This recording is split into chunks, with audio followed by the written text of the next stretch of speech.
So we have another project that is from AM Dark, who's going to be talking to you here live with us. AM is an artist and game maker designing radical tools for social intervention. Still in the class war, now in the pandemic. He's in the combination class war and pandemic. Assistant professor of performance, play, and design, digital arts and new media, and critical race and ethnic studies at UC Santa Cruz, Dark also directs the Other Lab, an interdisciplinary, intersectional feminist research space for experimental games and new media. Dark's recent work includes Yay or Nay, a Kanye West themed game about Black culture, Fairly Intelligent Tech, a speculative algorithm about inclusive data, and the open source Afro Hair Library, a 3D model database for Black hairstyles and textures. Dark holds a BA in design and an MFA in media arts, both from UCLA. He has completed residencies with Laboratory, NYU Game Center, the Open Data Institute, and the Frank Ratchey Studio for Creative Inquiry at Carnegie Mellon.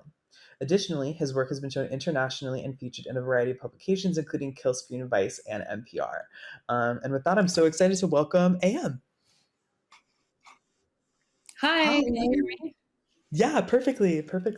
Thank you for that wonderful introduction. I tend to go over and talk, so I appreciate you doing that for me. Hello everyone. I can't see you, but I believe you're out there in the ether, and I'm so glad to be here today. I'm going to be talking about my project, the Open Source Afro Hair Library, and it's an interesting talk to give because it's a work in progress. And for me, the way that I approach my practice is usually I'm dealing with some kind of, large systemic issue that also impacts me on a personal level. And I tend to think about these problems and then through the process of art making, I'm trying to solve them. So because this is a work in progress, I'm going to be asking a lot of questions. I don't know that I have answers, but I certainly will be showing some approaches, and I really welcome just opening up this conversation so we can all sort of tackle these issues together. I'll just briefly repeat that the Open Source Afro Hair Library is a queer, feminist, anti-racist, anti-capitalist database for 3D models of Black hair textures and styles. And for a little background, a few years prior, so last year I got, in 2020, I got a Hellman Fellowship Award to do some of this work. And I actually had been thinking about this problem for a while because back in 2017, I was doing a residency with Laboratory in Spokane, and I was creating a VR piece called In Passing. And it was all about how we navigate public space based on our perceived identities and our self-identifications and the rift that exists between the two. And so I was using these sort of personal testimonials and these narratives, but I was keeping things anonymous. So I needed to create these 3D models that were representative of, like physically representative of the communities I was, collaborating with, but didn't exactly represent or look like them, wasn't the same likeness. So I was, using these different like the 3D modeling platforms because I'm not a 3D modeler. I was like basically using these character creators. I felt like I was really like hacking it. Like everybody looked really different. It was looking really good until it got to the hair. And I had, Black characters and I didn't have any Black hair really. And so I started to go on these 3D asset warehouses so I could get more variety for my characters. And I was really taken aback by what I saw. And so basically, and I'll show some examples of this, but I realized immediately that even searching for Black hair, I was running into these like social cultural issues. So I want to talk a little bit about just the idea of search and how search algorithms work. And I'm definitely building off of the work of Safiya Noble. In 2018, she released the book Algorithms of Oppression, which really brought to the fore this idea of the populist algorithm and the problem with that. I believe it was in 2009. She was caretaking some Black relatives, and she was looking for content for them to engage with. So she does a Google search for Black girls, and instead of finding these, pictures of innocence, she's finding, pornographic results. And so she repeats the process with Latina girls and Asian girls.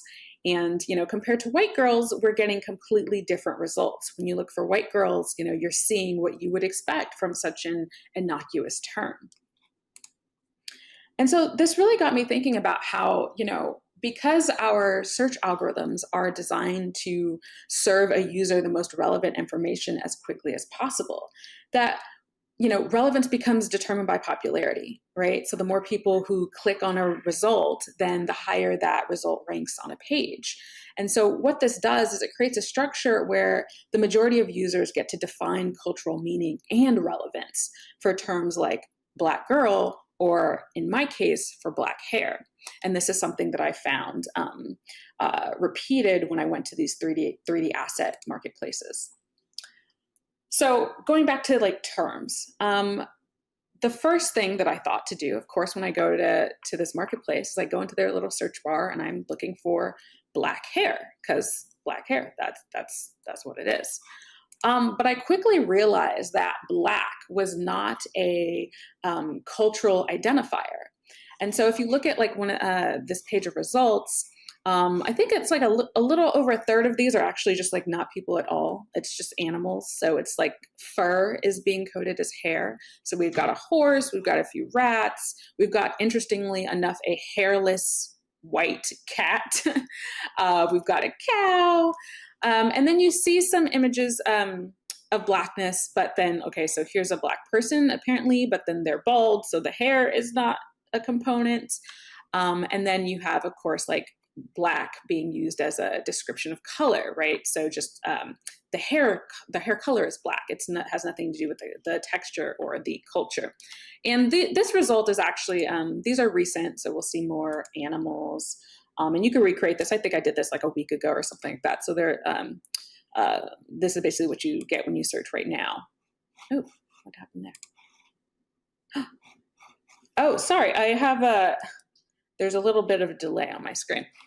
Okay, so, and we do see, even in these results, a couple that are like getting in the realm of what I'm looking for. Okay, here's some Black hair, like in the way that I mean, and we've got this character back here. So once I saw that there was an issue with Black hair, I started to think about like, okay, well, how does someone who's not Black think about Blackness so that I can sort of find it? And so I think I tried kinky hair, and I realized I started trying things like African-American hair, even though I'm not really looking for African-American, like I'm looking for hair. I'm not looking for like nation states, and I'm not looking for ethnicities, but I'm trying to get into the head of like this, hypothetical non-Black person who presumably, built these kinds of sites. So I finally settled on Afro hair, and it's a moment where I think I'm just so brilliant. I'm like, yes, Afro, that'll get it, because Afro is also a hairstyle. And so here are the results for Afro hair. And so we're getting closer, right? Like this is, we're seeing more hair. Almost the entire page is like Black people. But let's look a little bit more closely at the results. So I'm bringing back this image again because I want to point out that even though this is a hairstyle that like is within the vein of things that I'm looking for, it also comes with this like kind of hypersexualized, what I read as like an anime teen body. And so even though I'm looking for hair, I'm like, why do I have to look at this like naked young woman? Like, who is this for? And then we see things like this, where this is Afro hair messy. This is not Afro hair to me. This looks like someone stuck their finger in an electrical socket. And, like this to me is not authentic representation. I don't know anybody's Afro who looks like this. And then again, you can see the features that, to me, this is the chocolate dip Barbie, where it's like brown skin, but features that aren't typically Black. Again, you see with this character, so this is clearly like a white woman, and I don't know what's going on. That is also not an Afro. One of my favorites, Black male Afro head Joe. I don't even know where to begin with Joe, but you can see too that because I'm having to use the term Afro, that I'm getting like literal Afros, because again, searching for Black hair doesn't, it's not related as a cultural identifier. So here's one, and I like this model because, this is a pretty sophisticated rendering of a Black woman with pretty typical Black features, but then the hair. It kind of looks like she has this short cropped Afro based on the textures that are used, but then she's got this sort of bun ponytail thing. And again, not accurate. Black people, we have hair. When you smooth it into a ponytail, it's smooth, right? You wouldn't have this sort of close crop shave and then like a ponytail. So again, it's not accurate, and it's certainly not authentic. And then when we get into higher quality models, right? Like, and I say higher quality in terms of like the sculpt sophistication. We still get into this caricature. We have this character who's definitely supposed to be coded as like some, in prison. Name is Bubba. We've got the brutalist background, the gold tooth, and like the sort of menacing, exaggerated features. So we're getting into the realm of racial caricature. And we can also see this again with the this pregnant couple here. Again, let's take a look at her hair. And by the way, this is for Afro hair. This isn't searching for people. This is just Afro hair. So we see this weird Afro that's a mullet. We see these cornrows, but then it's like, I don't know if people remember Rugrats, the like Cynthia doll, where it's like bald and then there's cornrows. It makes no sense. Yeah. So here's some of the representation we have. So we have an instance of like maybe the ideal, this Black woman's hair. I love it. I love this model, love everything about it. But it sits next to these depictions that I don't want to see, that can be harmful and damaging, especially thinking, back to the idea of the Black girl, the actual Black girls who maybe want to get into making games or 3D work. And then in order to see themselves, they also have to see these other kinds of depictions of how, the dominant group views them. And then looking at this model more closely, she's really stunning. I love her. She's beautiful. She's also $600. So not exactly accessible, and also brings up some other issues that I have with these kinds of sites. So again, I felt like it was already an issue when I had to search for Blackness, right? Like, how do I see myself? Not just what is my self-conception, but actually like, how do I find myself in this space of Black virtuality on these sites? Like, I have to get into, Du Bois's concept of the double consciousness, right? And I feel like I was performing double consciousness just by going through the process of searching. But then seeing the results also kind of externalizes it and makes it, turns into this like material, this digital material. And it just stirred a lot of thoughts in me. It got me thinking about, okay, how do I, if I'm going to create my own database, what does it look like to decolonize that design process? Not just the results, but the actual experience of moving through a platform like this. What is the distinction between caretaking and gatekeeping? So again, when I'm creating the open source Afro hair library, it's meant to be open source. It's meant to be open. It's meant for people to be able to use these models, and but also, I don't want to create a proprietary relationship to Blackness. I don't want to possess Blackness, but coming from a culture that is historically, culturally exploited, what is my responsibility to caretake and steward that culture, right? And in thinking about all of that, I thought, okay, how can I build a resource of refusal? And I'm still unpacking what that means, but I'll get into it in a sec. So this brings me back to this idea of like really focusing on the platform, right? Like, if I'm going to make this database, how can I do something differently? Number one, how do I construct a resource if I don't actually want you to find what you're looking for, right? If I'm trying to push back against the populist search algorithm. And to give you an example, some more examples, this is some of what people are looking for. This is what's being made, and this is what you can find. Now, some of these databases have heard about my project and have started to do some work, but these are the images I'm showing you now are from my original search, not my original search, but my research in 2019. So still only a couple of years ago. We have a Black mammy figure. We have minstrels. We have a Black woman who has an authentic hairstyle, and I believe it's a 3D scan. So she's got braids similar to mine, but then she's spread eagle, completely naked, and her wrists and her neck are bound with rope. And then there's a lot of this sort of thing where it's this generic, tribal, primitive Black person, and completely nondescript, but it's like there is some grass, throw an animal print, and like they're Black now, even though this person has no Black features. And then this sort of vaguely menacing face. I mean, it's really comical here because it's very goofy, but the intention is that it's supposed to be this threatening, savage character. So, basically it's easier to find minstrels and mammies on these sites than it is to find a twist out or individuals or a nice fade. So why don't I want to give you what you're looking for? It's because what you're looking for might be racist. And then this is the other issue, going back to how much it costs to get these assets. There's kind of a problem with buying and selling Black bodies, even in a virtual space. So, one solution maybe that could have been proposed to this problem is always this is very common in tech, there's always the diversity solution, right? It's like, we need more representation. So, we could have said, well, let's just get more authentic images of Blackness, which is what's happening now, which is why you see the single, again, just the one Black model with like a really beautiful twist out and really lovely curls. So it's like, let's add more Black people to the space. But I actually don't want Black bodies to exist in that space at all, because I don't like the logic of the platform. So, thinking again about like, how do I get past my sort of default assumptions about what could happen and conceive of something new and hopefully better.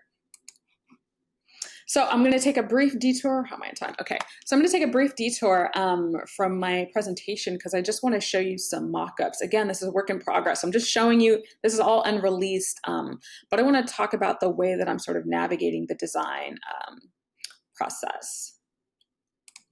So for the open source Afro Hair Library site itself, there's different ways that we're thinking about building out this database. So, maybe this is it. One second. So I'm really sensitive to the idea that Blackness is so often extracted from Black people. And so I thought, in this process, so I'm collaborating with Black 3D artists, and that's how we're developing the models to seed the library.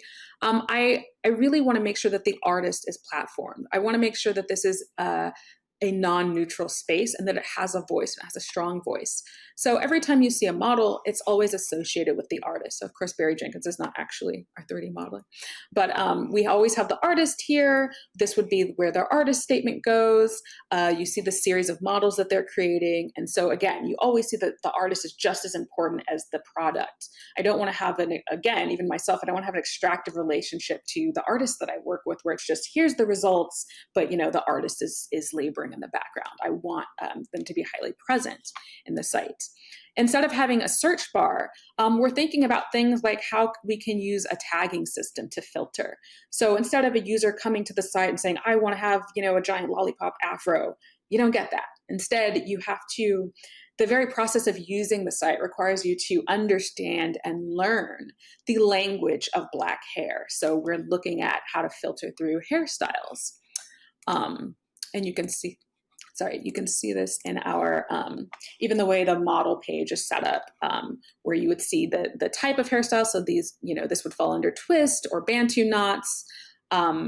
That's one way that you can sort of search for models or find models. And then the other way is by actually just looking at the artists themselves. So you would go to the artist page, and then you would see something like this with all of their models that you can select through. And then their artist statement would be here. And then utilitarian stuff like the poly counts and all of that would be secondary information. But again, really highlighting the artist's work and the artists themselves. I want to share a little bit about how we're even treating the application process.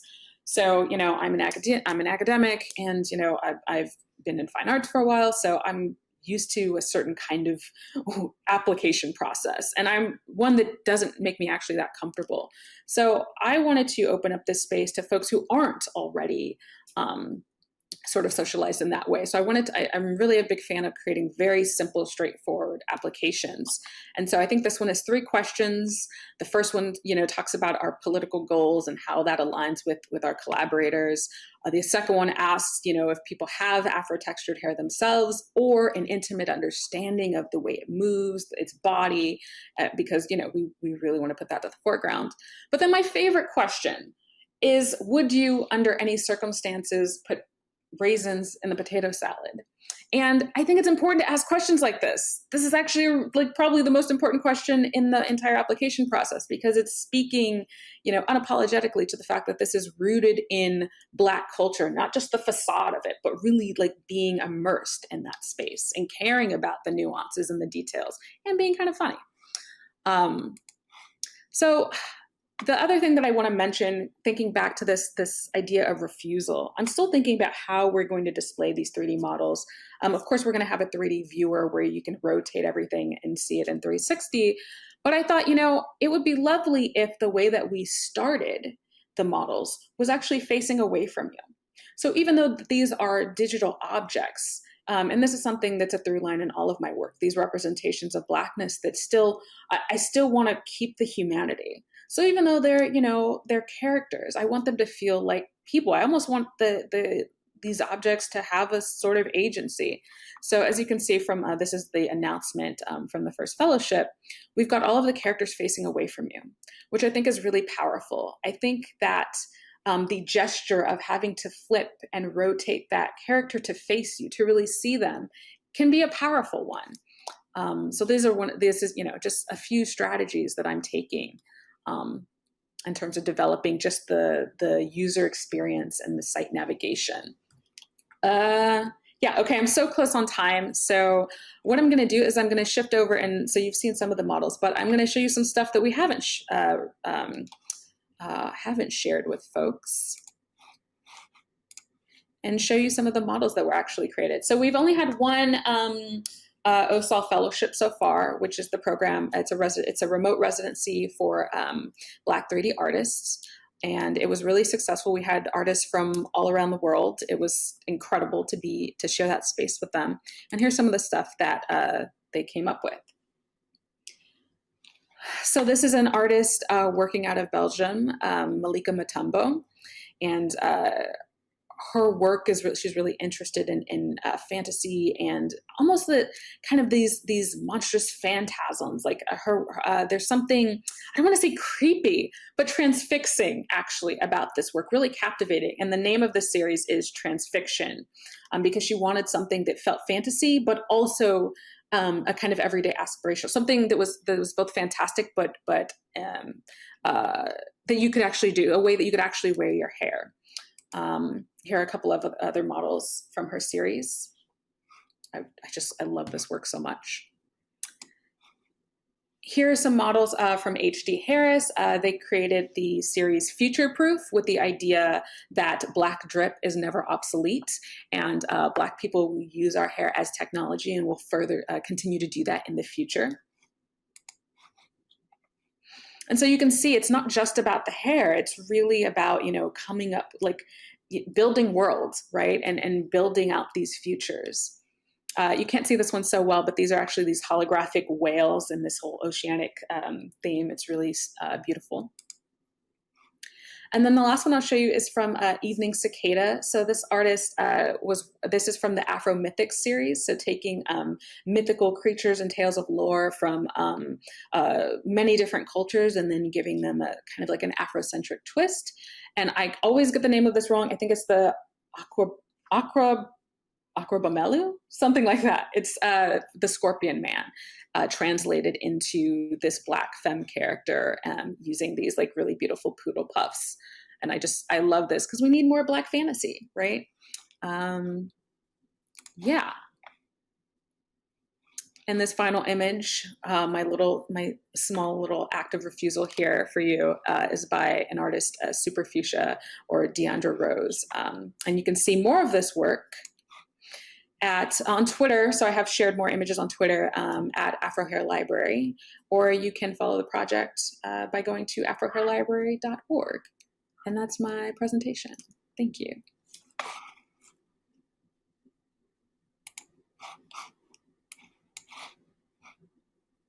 Much AM. That was fantastic. It was so cool to see some of the upcoming projects in the Afro Hair Library. It's such an important project, and I think it's really exciting to talk to you about it. Especially we just spoke to Lajane McMillan right before, and she's working on they're working on a similar project. Not so similar, but in terms of archiving and digitizing and preserving and caring for Black movement and dance, another kind of Black technology that has been appropriated, had violence done to for centuries. Oh, can I, on that note, there was one point that I forgot to mention. Yeah, go for it, because it's totally related. So the way that I picture this resource working is I actually want to, instead of people sort of coming to the site with their preconceived notions of Blackness and then just like finding those, I want it to feel like you're opening up a Vogue spread. I want it to sort of challenge and inspire people. And I also am intentionally designing it as a rabbit hole to get lost in. So one thing I didn't show you was this mock-up, which is like, you don't just start with the models. You come here and then you see some history of Black hair. You read an article about the politics of Black hair. You get some wonderful, beautiful quotes from James Baldwin. And then you get to the models. And then maybe you get to like a playlist of up and coming, artists and musicians and things like that. So, and I was thinking about it when you brought up La Jeunet, because back to that idea of caretaking, right? Like, how can this be a community site?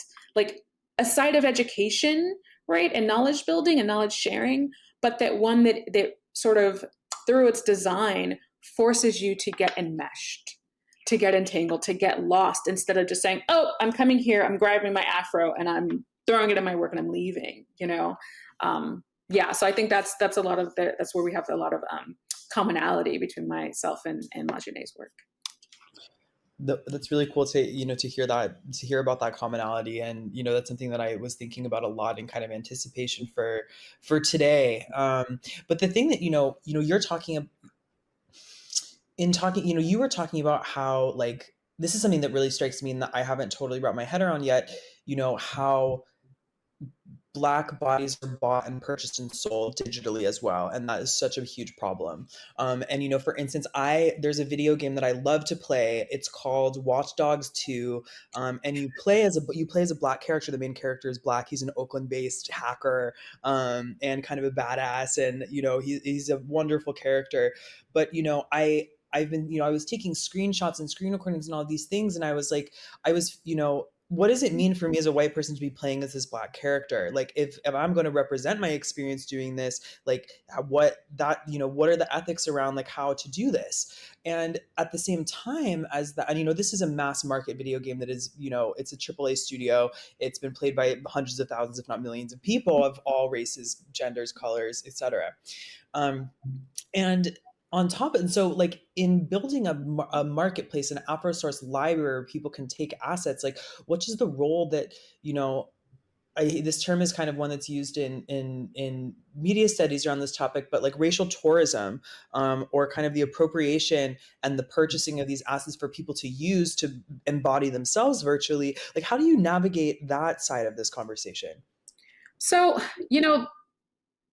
yeah, I mean, there's a lot there, and I have a few different thoughts, but one of them is like, there's a reason why these models are not for sale, why they'll be, free. I don't want it to be a transaction. Like, you give me money and I give you Blackness, and again, I don't want to have a proprietary relationship where I own these things and no one can use them, or even only Black people can use them, that sort of thing. I've been thinking a lot about this.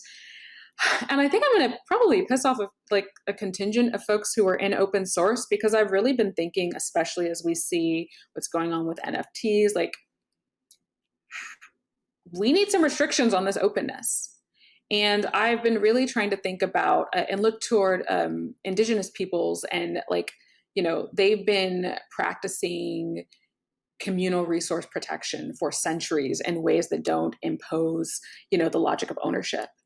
And, also like Black folks, if you come from a community that has historically been economically and culturally exploited, that it would be irresponsible to just be completely open, because in order to sustain something for generations, in order to make sure that your culture, your knowledge, all of it survives, you have to protect it from exploitation and eradication. So, people are asking me, like, when is this library going to come out? And right now I'm shooting for summer of 2023, but I'm glad that I've been taking my time, because another big area of this research is thinking about the licensing and thinking about the ethics of access, and, coming up with licenses that not just anticipate the future, because I think that there's a limitation there, but I'm trying to think about models of consent and how we should build that into our licensing. Should licensing be ongoing and granted enthusiastically and revocable? So, and again, I don't have the answers, but like, I'm I want to be in conversation, because I think this is something we all really have to think about, that we can, how do you ensure the resource? I think about like the paradox. If the paradox of tolerance is that, you can't tolerate the intolerant, or else tolerance will disappear, then what happens to open source when, artists and developers feel that they need to pull their stuff from public domain and add these new restrictive licenses because, they're concerned about misuse and abuse of what they're building? And so just being a Black person, I'm like, I don't want to create another pathway to just having, AAA companies or anyone extract this Blackness, put in their game, and then never hire Black people and never engage with Black people or Black community, or never invest in Black folks and Black community. I also, have to contend with like, okay, well, what happens if it's just like someone uses these beautiful models, like to create racism simulator 3000, which is also just like Call of Duty or whatever. Like we already have this. We already have like brown people shoot 'em up. Like that happens. So I don't really have, again, like I don't have the answers. They're just things I'm thinking about, because I don't think, we shouldn't make the work. We need to build our archives, but we do need to think a little bit about like disentangling the notion of gatekeeping from caretaking and what that looks like. It's also like a monumental responsibility, like that. Just, I mean, obviously you're bringing in artists, but is it mostly just you and your research? Like what kind of support do you have to take this on? Yeah, I mean, well, that's the thing. I'm not doing this by myself. So even with I'm not a 3D modeler. So what we do is, once we go through the fellowship process, I work with artists. I talk to them. We talk about like we have intimate conversations about like our visions of Blackness. And what's really nice about, as one of our fellows pointed out, and like our like second or third meeting or something, was being in a space where it's all Black people. You can also be critical, and you can also fight, and you can disagree, and you can like work out, because there's not this gaze. There's not this like, oh, we've got to get everything perfect because someone hears this, it's not like, it's like, okay, we're all family. Like, let's talk it out. Like, let's talk about like what the benefits are to doing things in different ways, and negotiate that. Yeah. Sorry, remind me of your, like I have ADHD. Well, I was just asking, yeah, I mean, it sounds like there is like a collectiveness that's happening, but in terms of like, these bigger sort of issues in terms of like authorship and like how like working with, this is why it has to be a community project. Yeah. And it has to be done collectively. So beyond just working with 3D artists, I mean, this is also why I'm thinking about like, I like that it's global. I want it to be diasporic. I want to make sure that artists, regardless of experience or whether they've been professionalized or whether they've gone to, through formal education or whatever, all have access to the space. And, as I continue to scale these fellowships, I really want to work not just with folks in tech. So I don't think of this as like a tech project. I don't think of this as just for 3D artists. I also want to have fellowships that include, Black writers, that include Black hairstylists, and collaborate with folks who, are working with actual Black hair, because all of us really need to be part of that conversation. This is where I'm really inspired by Processing Foundation, and just like, well, I'm friends with Lauren McCarthy, who's amazing, and I adore her. And like the way that she talks about and thinks about contribution, right? That everyone's a contributor. Right. It's, whether you're giving a workshop or you're setting something up, or whether you're adding to the code base or whatever, like that we need everyone. And so I really love that idea, and making sure that this is about Black community and Black people primarily, regardless of sort of technical skills, because there's different ways to contribute. Right. And so Black folks are constantly making and remaking culture. And so I want every one of us to be part of that conversation. And also I want co-conspirators, to be supporting that work. And I think one of the steps that I haven't quite figured out yet, but I've been tooling with, because people always ask me like, okay, I'm not Black. How do I help?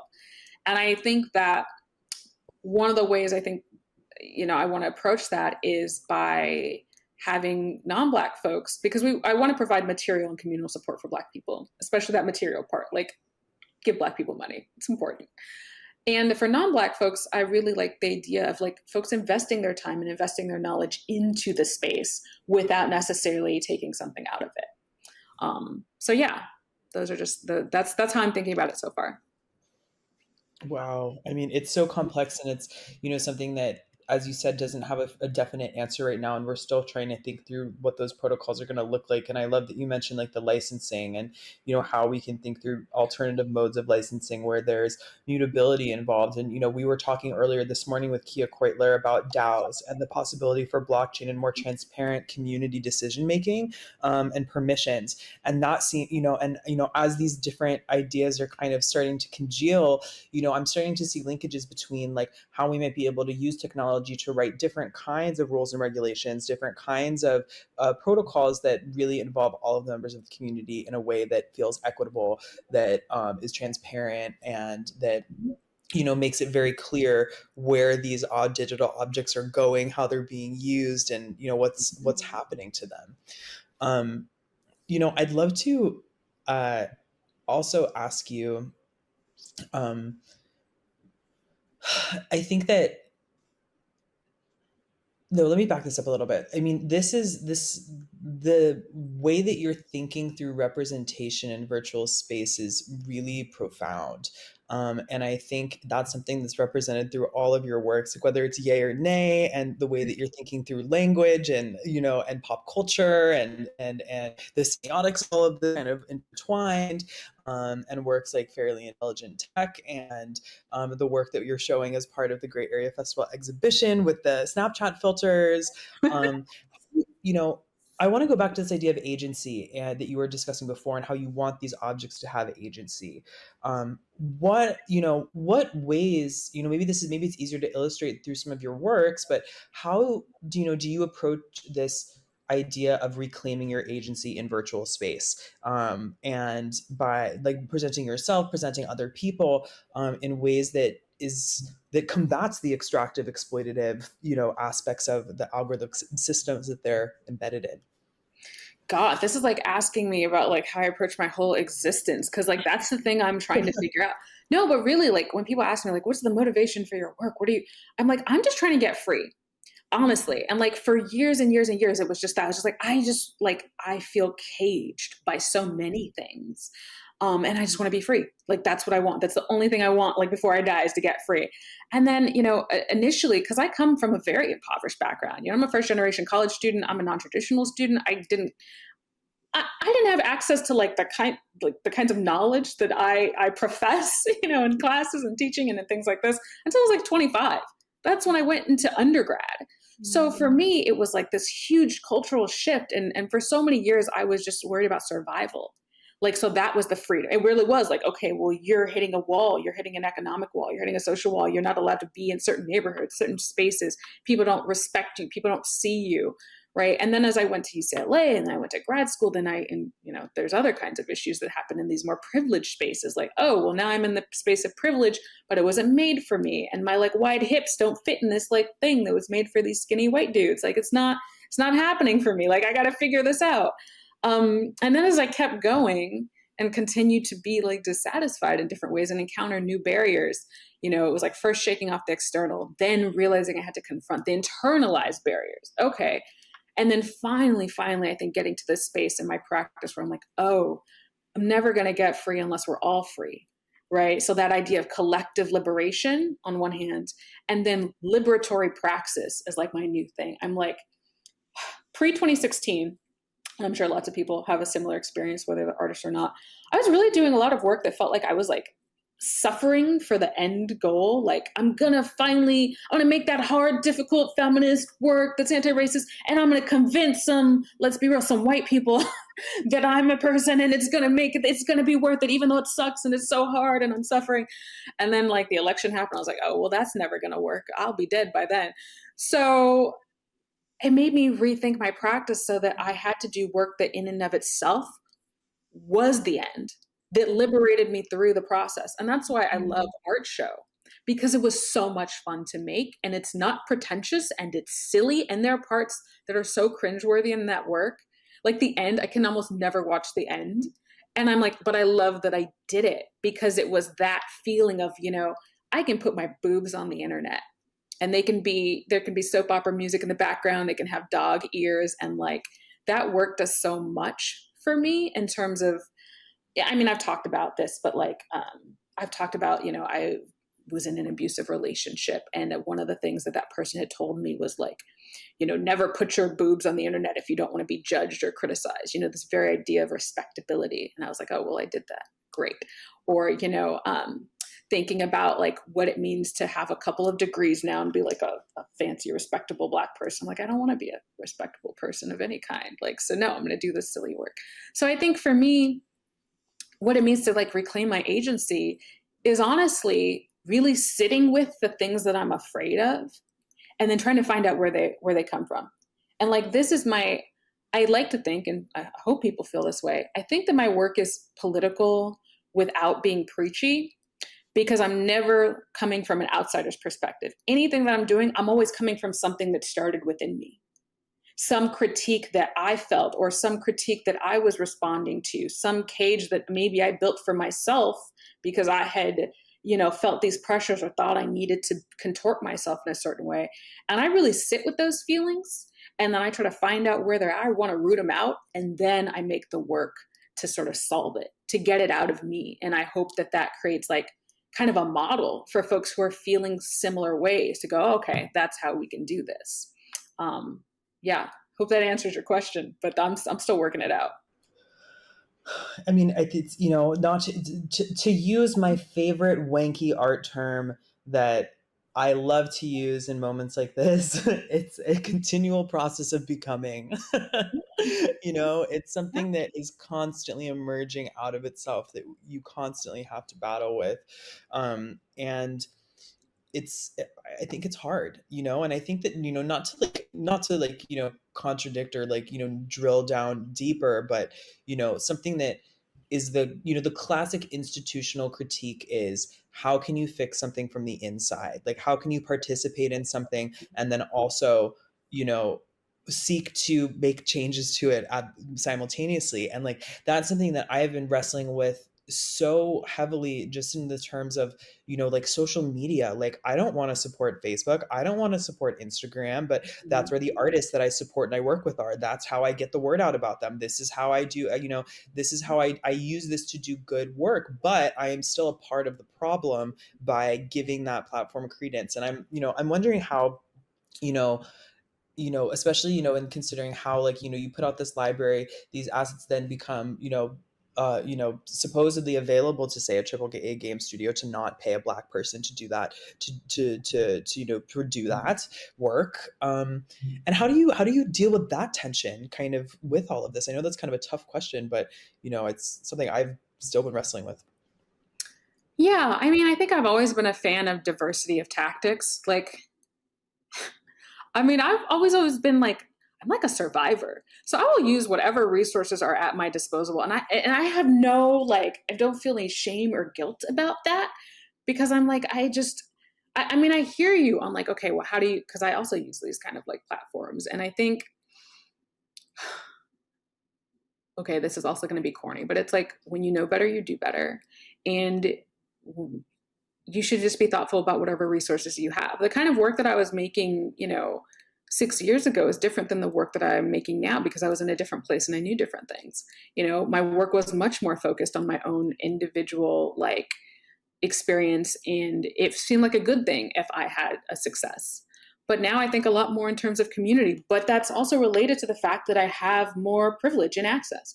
It's a lot easier to do that because I have this stable, I get to go to therapy, you know, every 2 weeks. I get to live in a place that's stable, that I don't have a weird, shitty landlord who's also like, you know, trying to assault me, you know, like I have a kind of stability in life. And so I think that, and I also have all sorts of guilt and shame over that, because as someone who came up like with nothing, it's like really hard to be like, wait, I'm allowed a luxury? Oh God, what am I doing? You know, people like, I deal with all of that, but then I don't know, something happened to me and I just sort of decided that the best thing that I could do is focus on what I'm good at.